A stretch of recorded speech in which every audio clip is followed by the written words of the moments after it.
네, 어벤져스 전략회 6월 16일 월요일 순서 진행하도록 하겠습니다. 오늘 또 많은 일들이 벌어지고 있습니다. 조금 있으면 오후 5시쯤에 이재명 대통령이 G7 회담 참석차 출국길에 오릅니다. 이번이 보니까 1박 3일 되는 짧은 시간인 것 같습니다. 가서 아마 회담에만 참석할 것 같은데 꽤 빠른 시간 안에 지금 G7 회담, 큰 회담에 일단 참석하는 거기 때문에 여러 가지 뭐 걱정들도 많은 것 같습니다. 혹여 왕따 되지 않을까라는 거라든지 혹시 외교적인 실수는 하지 않을 거라든지 뭐 등등 많은 우려가 있습니다만은 어쨌건 우리가 국익을 위한 회담인 만큼 좋은 성과를 가져왔으면 하는 그런 바람입니다. 지금 저희 상단에 지금 뭐 화면이 조그맣게 나오고 있습니다만은 오후 2시부터 지금 국민의힘 신임 원내대표를 선출하기 위한 지금 토론이 지금 전개가 되고 있습니다. 3명의 후보가 출마를 해서 지금 상호간 토론이 지금 이 시간 현재 진행이 되고 있습니다.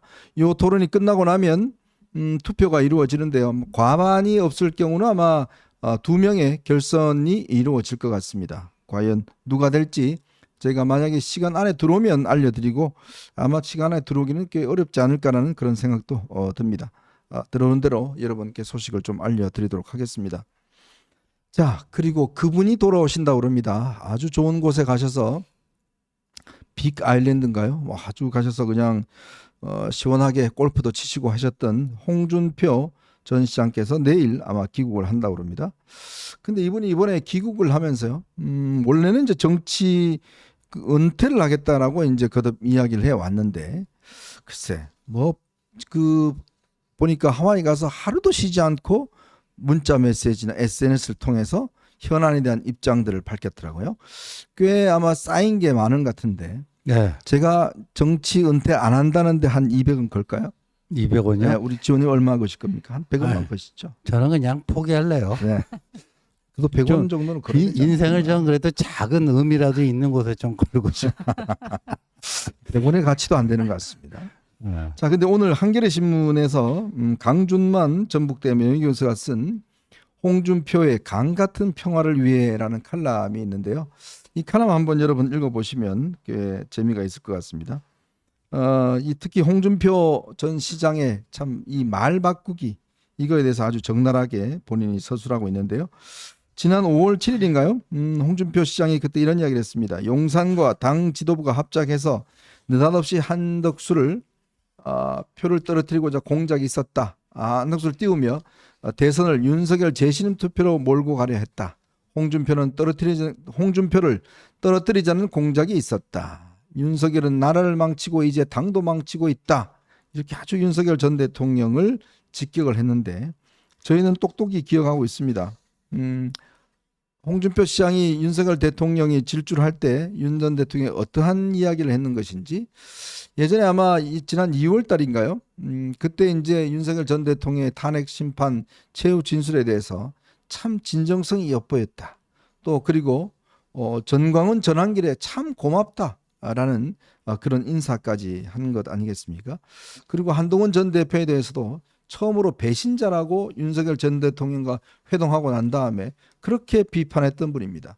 근데 이제 와서 윤석열 전 대통령을 비판하면서 본인이 마치 뭔가 피해자인 것처럼 또다시 정계에 들어오겠다고 이야기를 하고 있는데 근데 그때 정계 은퇴를 한 이야기는 결국 거짓말이었던 겁니까? 뭐 결론적으로는 그렇게 될 수 있겠죠. 홍 시장께서 30여 년 정도 보수 정당 계열에서 있으면서 본인이 굉장히 헌신했다라는 것을 굉장히 내세우시는데 네. 본인이 당에서 또 그만큼의 수혜를 입지 않으셨습니까? 네. 이제 오선 의원도 하시고 음. 지자체장도 여러 번 하시고 대선 후보도 여러 번 하시고 이제 했는데 그동안의 행적을 보게 되면은 너무나 이 간극이 커요.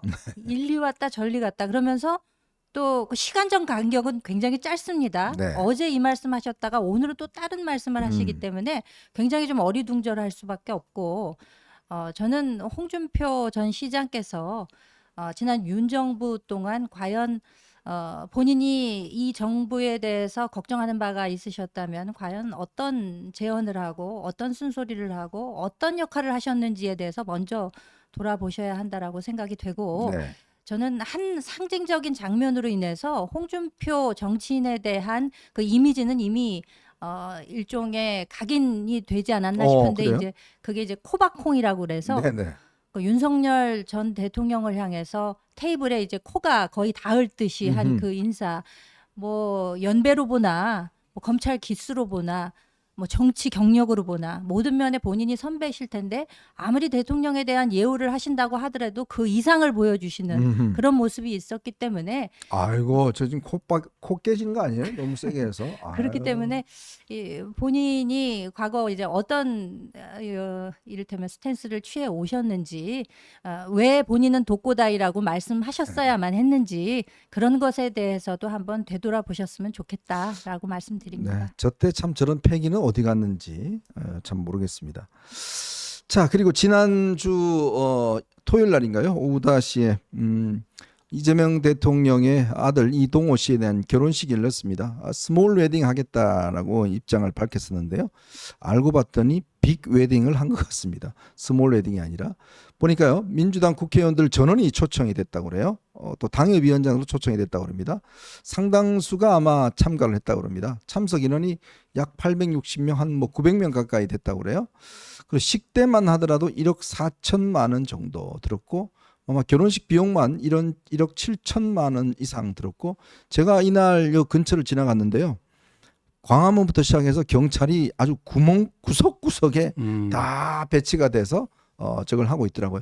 여러분 이제 스몰 웨딩 하시려면 최소한 한 2억 정도는 있어야 스몰 웨딩 하실 거 아닌가. 그래요. 참 걱정입니다. 예, 빅 웨딩도 아니고 스몰 웨딩에 저렇게 2억 원 정도 쓰네요. 참 그렇습니다. 예. 근데 그리고 저거를 이제 또 언행 불일치가 된 거 아니에요. 네.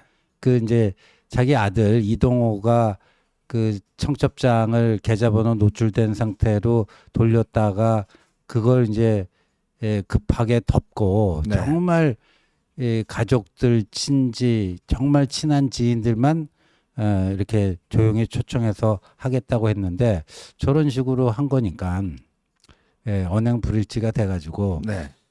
저게 이제 지금 정권 초기니까 그냥 당분간은 별 얘기 안 나오고 갈 거예요. 네네. 근데 내년 지방선거 끝나고 지방선거에서 이제 저기다 갖다 좀 투자 좀 했는데 공천 못 받은 사람도 있을 거고요. 네, 맞아요.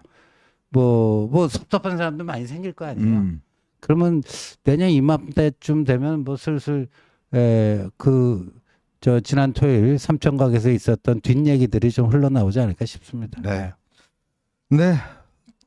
자, 그리고 김용현 전 국방부 장관에 대한 이 재판부가 직권으로 보석을 허가했습니다. 근데 정작 보석당한 사람은 안 나가겠다고 지금 버티고 있습니다. 왜 그런가 봤더니 이게 원래 이제 6개월이 지나가면 이게 이제 구속 기간이 끝나기 때문에 형이 확정되지 않으면 석방을 해줘야 돼요. 근데 그 6개월이 이제 곧 다음 주인가요? 이제 곧 이번 주인가 아마 그 다가올 겁니다. 근데 이렇게 석방을 해줘 버리면 자유롭게 활동할 수 있어요. 뭐 마음대로 사람도 만나고 마음대로 할 수가 있어요. 근데 그렇게 되면 이제 안 되니까 재판부 측에서는 보석, 즉 조건부 보석을 이제 허락한 겁니다. 그게 뭐냐면 이제 이 공범자들하고 연락도 못하게 하고 뭐 그렇게 이제 이 조건을 다는 거죠. 그랬더니 지금 김용현 전 장관이 안 나가겠다고. 이걸 또 지금 자기는 그냥 재판 이 6월 제 끝나면 그냥 바로 내보내 달라고 또 소송을 또 제기를 했다고 합니다. 참 염치가 없어도 저렇게 염치가 없는지 모르겠습니다. 참 이렇게 참 다 망쳐놔 놓고 최소한의 책임, 자기 부하들 지금 정말 빵에서 변호사도 못 구해서 정말 힘든 과정을 거치고 있는 거 아니겠습니까? 참 부하들에 대한 한마디의 연민의 정과 이런 이야기도 없이 저런 상태를 보인다는 게 참 우리 군에 수장을 했다는 게 너무나 참 분노감이 치밀고 있는 것 같습니다. 자, 오늘 여러분들과 함께 저희가 세 가지 이야기를 좀 해볼까 합니다. 김민석 지금 총리 후보자 어제 제가 까도남이라고 그랬는데 이게 보니까 이제 오늘 본인이 또 해명을 했습니다.